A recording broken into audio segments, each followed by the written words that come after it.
Good morning guys. Ito, nandito kami ngayon sa may Mirador dito sa Baguio City guys. So, kagagaling lang namin guys ng Baguio Cathedral. So, after ng Mass ay pumunta kami dito sa may Mirador para makita naman ng aking kapatid itong area na to guys. So, yun, i-flex ko lang guys yung Mirador. Parang quad po ito, katabi niya yung grotto. So, ayun, sandali na po. So guys, happy Sunday po sa inyo lahat. Ayan po, medyo against the light. So, tinatamaan nyo yung screen natin ng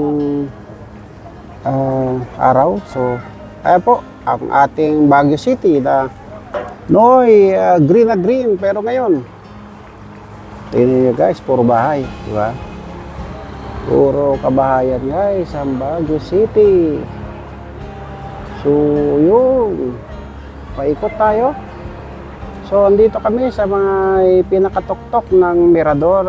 Pinayagan tayo ng traffic enforcer na umakyat dito kasi exempted tayo dahil PWD tayo guys. So yun, maraming salamat do sa ating mga kapatid na pulis. So ayun guys, ito po, kita nyo ba yan?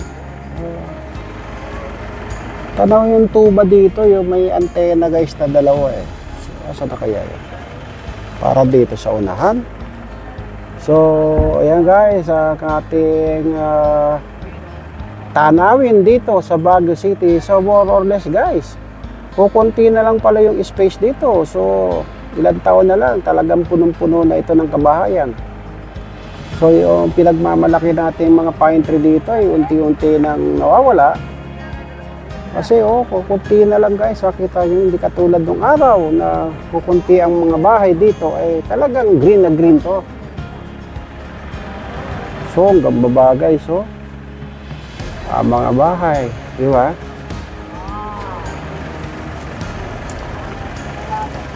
So yun,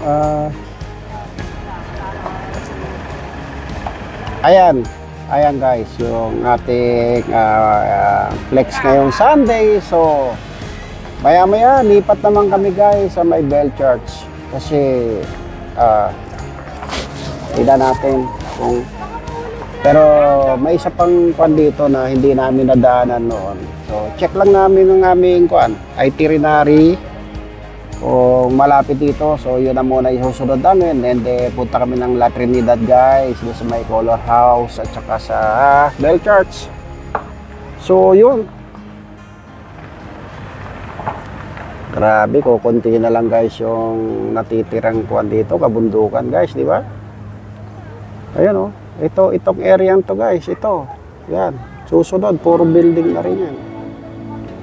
Yan o konti na lang, di ba?